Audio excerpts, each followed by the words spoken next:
Numericals करते हैं इसके इलेक्ट्रिक करंट के।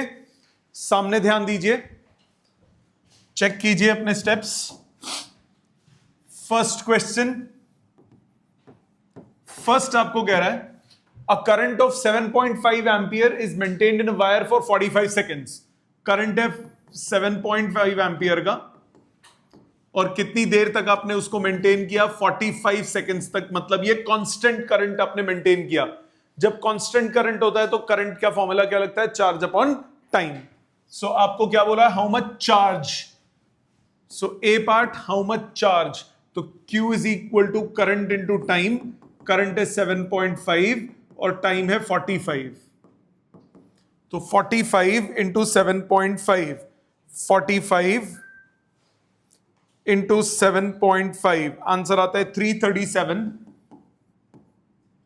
337.5 कूलम्स। ये चार्ज हो गया। ठीक है, इसके आगे क्या बोल रहा है? How many electron flow through the wire. Electron के लिए क्या निकालोगे? Q की वैल्यू आपने क्या निकाली हुई है? Ne। Q is equal to Ne। Number of electrons कितना हो जाएगा? Charge upon E। चार्ज कितना पास कर रहा है? 337.5 और E की value 1.6 into 10 to the power minus 19। So 337 को डिवाइड 337.5 को डिवाइड करें 1.6 से, आता है 210.93 इंटू 10 टू द पावर 19, मतलब 2.11 into 10 to the power 21 electrons. तो ये आ गया नंबर। ठीक है, क्लियर? पहला मैच हो गया। सेकंड पे ध्यान दीजिए। सेकंड आपको क्या बोला? In a hydrogen atom the electron moves in an orbit of radius 5 into 10 to power minus 11। ये इलेक्ट्रॉन इस ऑर्बिट में रिवॉल्व कर रहा है, इसका रेडियस है r। r की वैल्यू दी है 5 into 10 to the power minus 11 metres with a speed of 2.2 into 10 to the power 6 meters per second। velocity है 2.2 into 10 to the power 6 meters per second। Current निकालना है। अब इलेक्ट्रॉन मूव कर रहा है तो चार्ज पार्टिकल मूव कर रहा है। चार्ज पार्टिकल जब मूव करता है तो करंट कितना होगा? करंट होगा चार्ज अपॉन टाइम। कितना टाइम लगेगा उसे कंप्लीट करने में, गोलू घूमने में? Time taken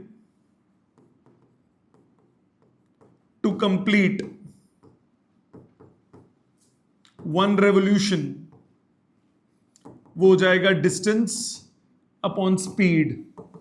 so 2 pi, radius की value 5 into 10 to power minus 11 divided by speed 2.2 into 10 to the power 6। ये पाई होता है 22/7 into 10 to the power minus 10 हो जाएगा। नीचे है 22/10 इंटू 10 टू द पावर 6, तो ये 10 टू पावर 5 बन गया। 22 से 22 कट गया। 1/7 into 10 to the power minus 15 seconds. इतनी देर लगेगी इसे पूरा गोला घूमने में। अब करंट निकालना है। करंट क्या होता है? करंट होता है चार्ज अपॉन टाइम। चार्ज कितना है? इलेक्ट्रॉन, और टाइम आप निकाल चुके हो। So 1.6 into 10 to the power minus 19 divided by 1/7 into 10 to the power minus 15। तो ये आ गया 1.6 into 7 into 10 to the power minus 4। ये हो गया 1.12, मतलब 12.2, 11.2 into 10 to the power minus 4 ampere. ठीक है, समझ में आ गया? क्लियर? तो गोल अगर कोई चार्ज घूम रहा है तो उसकी वजह से करंट आप कैसे निकालते हो? पूरा टाइम निकाल लेते हो गोल घूमने में, कितना टाइम लगेगा। और करंट क्या होता है? Charge upon time. ठीक है, थर्ड क्वेश्चन पे आते हैं। Charge crossing through a cross section of a conductor varies with time as Q is equal to 3t square. Q is equal to 3t square minus 2t plus 3। Calculate average current between 2 to 5 और current at 2 and 5। Okay, average current. Average के लिए क्या बताया था आपको? Charge जितना flow करता है divided by time taken. Charge कितना फ्लो करेगा? Charge at t equals to 5 seconds minus charge at t equals to 3 seconds upon 2 two कहां बोला था 2 to 5, ठीक है 2 to 5 डिवाइडेड बाय 5 माइनस 2, मानते हो बेटा? तो चार्ज के एक्सप्रेशन में टी की जगह 5 डालो, 3 into 5 square minus 2 into 5 plus 3 minus 3 into 2 square minus 2 into 2 plus 3 upon time taken 3 seconds. मानते हो बेटा? सिंप्लीफाई करो, प्लस 3 माइनस 3 प्लस 3 कट गए, कितना बचा? 25 थिया 75, 75 में 10 गए 65 माइनस 4 थिया 12, 12 में 4 गए, 12 में 4 गए, कितना बचा? 8 डिवाइडेड बाई 3 मतलब 57/3 19 एम्पियर। सो एवरेज कितना हुआ? 19 एम्पियर। सेकेंड पार्ट में आपको क्या बोला? सेकेंड पार्ट में बोल रहा है current at 2 t equals to 5। तो पहले करंट का एक्सप्रेशन निकालो, dq बाई dt। करंट का एक्सप्रेशन कितना हुआ? 6t माइनस 2, t का डेरिवेटिव 1, 3 का डेरिवेटिव 0, तो current at t equals to 2, ये हो गया 12 माइनस 2 यानी 10 एम्पियर, और current at t equals to 5 seconds, 30 minus 2 that is 28 ampere. Clear? समझ में आ गई बात? फोर्थ क्वेश्चन पे आए।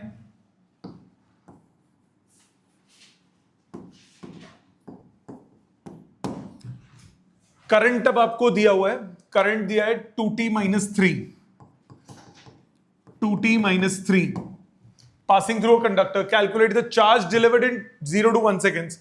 तो करंट से चार्ज निकालना है तो क्या करोगे? इंटीग्रेट। चार्ज से करंट निकालना होता था तो क्या करते थे? डिफरेंशिएट। तो चार्ज कितना होगा? Integration of I D T. Limit कहां से कहां तक? 0 से 1 सेकेंड तक। So integration 0 to 1 2t minus 3 dt, 2 t का integration t square by 2 minus 3 dt का इंटीग्रेशन t, 2 से 2 कट गया, 1 minus 0, 3 times 1 minus 0, so answer आ गया माइनस 2 कूलम। फर्स्ट पार्ट का आंसर आ गया माइनस 2 कूलम। सेकेंड पार्ट पे चलिए। सेकेंड पार्ट में क्या बोला? Minimum charge. अब इसमें क्या कॉन्सेप्ट लगेगा? Maximum minimum. For charge to be minimum पहले चार्ज का अब एक्सप्रेशन निकालना पड़ेगा। तो एक काम करते हैं, रुको थोड़ा सा चेंज। ये तो हमने एक पॉइंट पे निकाल लिया ना, हमें चार्ज का एक्सप्रेशन भी चाहिए आगे, तो इट्स बेटर इनडेफिनिट इंटीग्रेशन नहीं यूज करते, डेफिनेट नहीं यूज करते, इनडेफिनिट यूज कर लेते हैं, उससे एक्सप्रेशन भी आ जाएगा। नहीं तो दोबारा से करना पड़ेगा। चलो दोबारा से भी कर सकते हो, मतलब आप ये कर सकते हो, ये ना करके क्या करो, आप ऐसे भी कर सकते हो। Q is equal to integration i D T.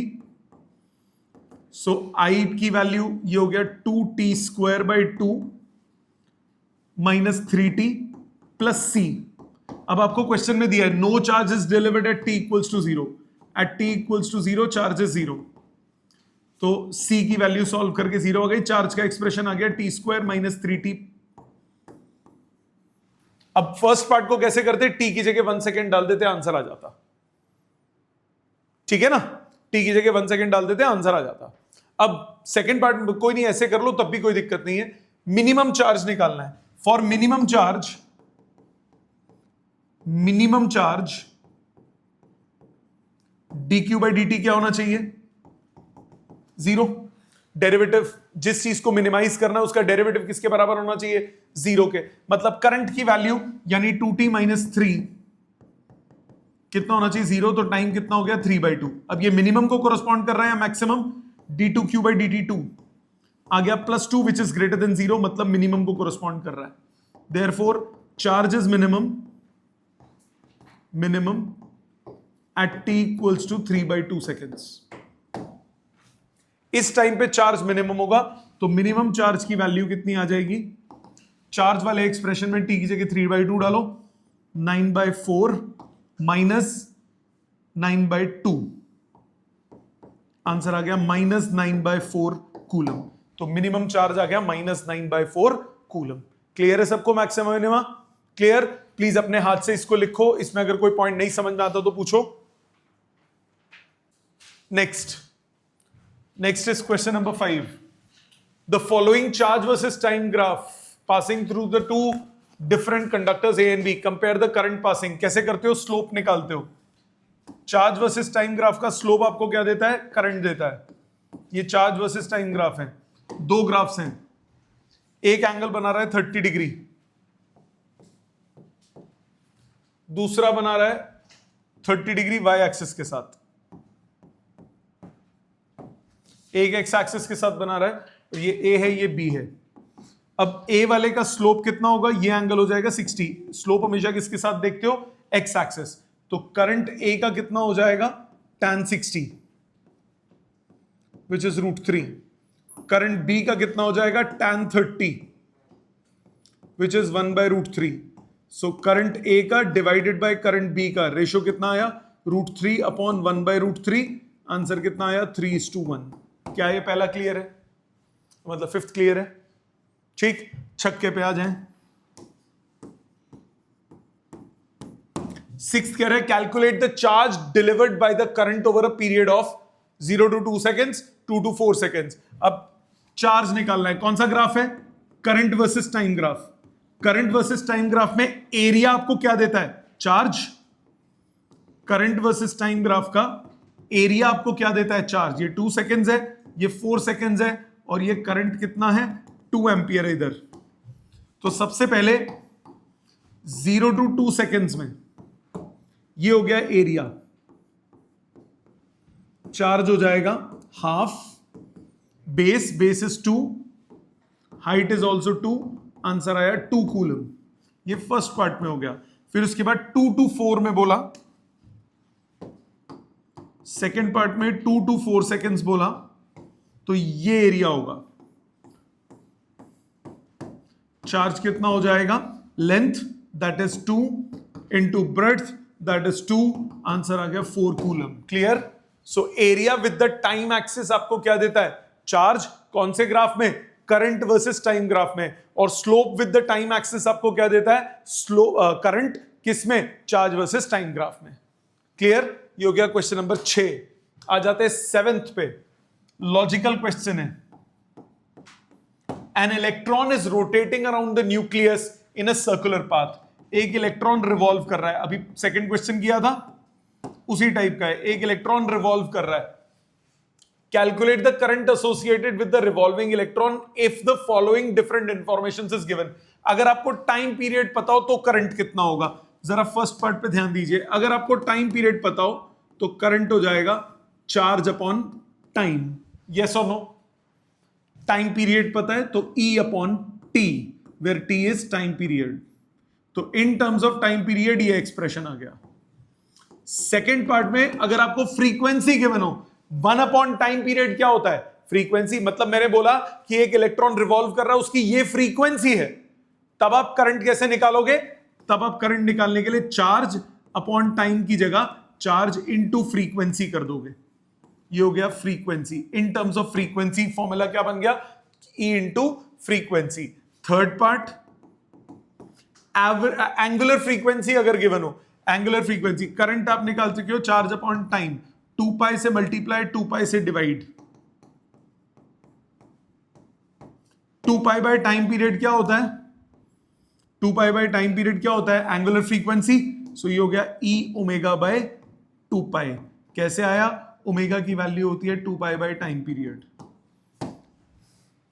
3 part clear. चौथा, अगर आपको स्पीड पता हो, जो कि पहले क्वेश्चन में किया था, स्पीड अगर आपको पता हो, करंट कितना है? Charge upon time. टाइम को क्या लिखोगे? 2 पाई आर बाय वेलोसिटी। तो करंट का एक्सप्रेशन हो जाएगा EV by 2 pi R. So depending on information what is given in question, आप फॉर्मूला बदलते रहोगे। टाइम गिवन है तो ये लगेगा, फ्रीक्वेंसी गिवन है तो ये लगेगा, एंगुलर फ्रीक्वेंसी गिवन है तो ये लगेगा, और अगर आपको वेलोसिटी और रेडियस पता है तो वो लगेगा। ठीक है? बेसिक कॉन्सेप्ट सबका स्टार्ट इसी से ही होगा, अलग अलग कंडीशंस पे चलोगे। ठीक, नेक्स्ट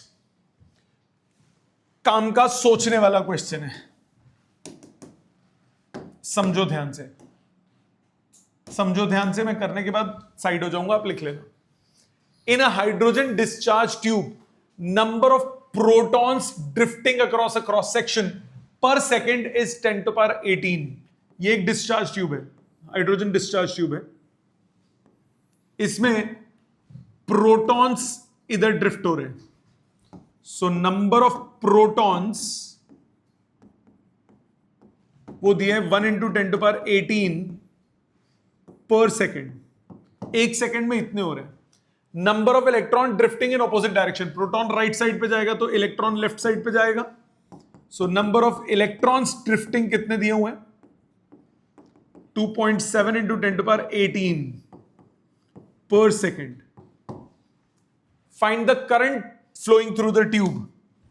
अब करंट दोनों की वजह से होगा, प्रोटॉन की वजह से भी होगा और इलेक्ट्रॉन की वजह से भी होगा। प्रोटॉन की वजह से इस डायरेक्शन में, तो इलेक्ट्रॉन उल्टी डायरेक्शन में जा रहे हैं, इलेक्ट्रॉन की डायरेक्शन के ऑपोजिट डायरेक्शन में उसका करंट होगा कि नहीं होगा? सो इलेक्ट्रॉन अगर राइट टू लेफ्ट जा रहे हैं तो उसका करंट कहां होगा? Left to right. मानते हो ये बात? उल्टी डायरेक्शन में लेते हो नेगेटिव चार्ज का, सो दोनों का करंट सेम डायरेक्शन, उल्टी डायरेक्शन, सेम डायरेक्शन में होगा, तो ओवरऑल करंट क्या हो जाएगा? Add up. कैसे? पहले एक एक करके निकालते हैं। प्रोटॉन का करंट कितना होगा? करंट क्या होता है? करंट क्या होता है? Charge into frequency, into frequency. Frequency क्या हो गया? नंबर पर सेकेंड। आप इसको ऐसे याद रखो, चार्ज अपॉन टाइम, ये होता है। मैं और इजी कर देता हूं, Q क्या होगा? Ne upon time. अब अगर एक सेकेंड ले रहा हूं तो नंबर कितना है? 10⁻18। तो एक सेकेंड में नंबर कितना हो गया? 1 इंटू 10⁻18। इलेक्ट्रॉन का चार्ज 1.6 इंटू 10⁻19। आप कहोगे इलेक्ट्रॉन का क्यों लेके? क्योंकि प्रोटॉन और इलेक्ट्रॉन दोनों का चार्ज क्या होता है? सेम होता है value wise. Divided by time 1 second, कितना हुआ? 0.16 एम्पियर।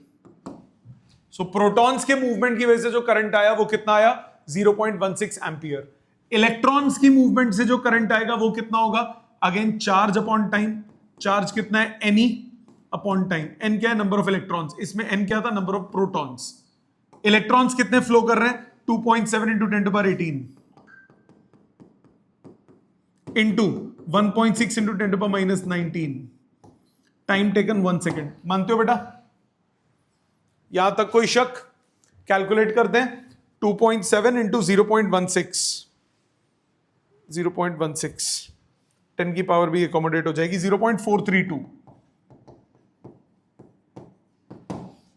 अब दोनों का करंट कहां है? सेम डायरेक्शन में, तो ओवरऑल करंट क्या हो जाएगा? ओवरऑल करंट हो जाएगा electronic current plus proton current 0.432 plus 0. कितना आया था? 16, तो कितना आया? 0.592 एम्पियर। समझ में आ गई बात? क्लियर? एकदम इजी है, मुश्किल तो नहीं है। सो क्या ध्यान रखना है? दोनों मूव कर रहे हैं तो दोनों का करंट होगा, क्योंकि दोनों का सेम डायरेक्शन में, तो दोनों का करंट क्या हो जाएगा? Add up. ठीक, अगला देखिए। करंट आपको दिया है I is equal to I not plus alpha t. ये करंट दिया हुआ है, where I not is 10 ampere and alpha is 4। ये करंट का एक्सप्रेशन दे दिया। यही मतलब हुआ। आपको चार्ज निकालना है 10 सेकेंड्स में, क्या करोगे? इंटीग्रेशन। करंट से चार्ज निकालना है, सो चार्ज कितना होगा? Integration of IDT। कितनी देर में निकालना है? 10 सेकेंड्स में। लिमिट क्या हो गई? 0 to 10। वैल्यू डालो, 0 to 10, 10 प्लस 4t dt। अलग अलग करो, 10t plus 4t square by 2, limit 0 to 10। Limits put करो, पहले सॉल्व कर लो। लिमिट पुट करो, 10 पुट करो, 100 plus 200, upper limit minus lower limit 0 plus 0, कितना आया? 300 माइनस 0, चार्ज निकाल रहे थे, ये आ गया 300 कूलम। इजी है? इजी, समझ में आ गया? इसी से मिलते जुलते ये 3 क्वेश्चंस हैं। सबसे पहले ये लिख लो एक बार, इनमें कोई पूछना है तो अभी पूछो, फिर ये लास्ट के 3 अटेम्प्ट करो, फिर मैं तीनों कर देता हूं। चेक करें तीनों। पहला आपको कह रहा है the current in a device varies with time as I is equal to 6 into t. Answer number 10। Current आपके पास है 6 into t, where I is in milliampere and t is in seconds. The amount of charge that passes through the device in 3 seconds. तो charge कैसे निकालोगे? Integration i dt, limit 0 to 3 seconds. तो 6 integration 0 to 3 t dt, t का integration t square by 2, limit 0 to 3. So 3 times 9 minus 0, ये आ गया 18 मिली coulomb. मिली क्यों? क्योंकि current किस में था? मिली एम्पियर में. तो ये कितना आएगा? 18 मिली कूलम है बेटा. एक मिनट, 9 या 27 होता है, सॉरी, 27 मिली कूलम. ठीक है, समझ में आ गई. आ जाते हैं 11th पे.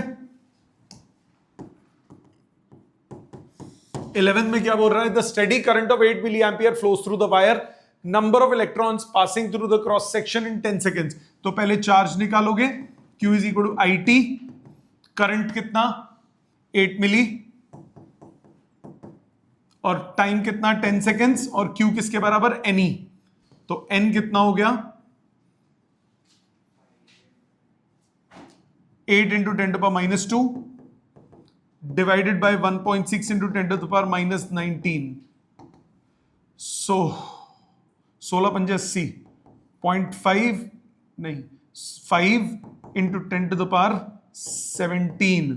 सो 5 इंटू 10 टू पावर 17 इलेक्ट्रॉन्स. ठीक है, आ जाते हैं 12th पे.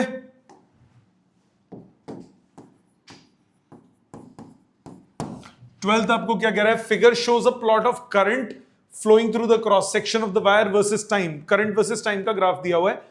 Use the plot to find the charge in first 10 seconds. So दोनों का निकालोगे और ऐड कर दोगे.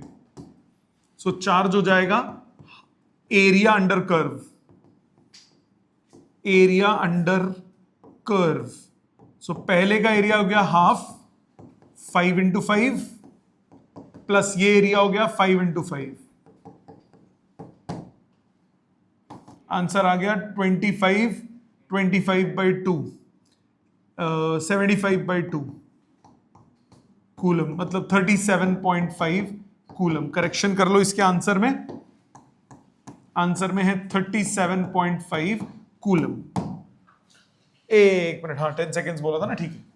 आंसर में करेक्शन कर लीजिए, 37.5 कूलम. सबको समझ में आ गए? सो ये सारे रिपीट कीजिए. अगर इनमें कोई भी दिक्कत आती है तो नेक्स्ट क्लास में पूछिए. ठीक है, थैंक यू.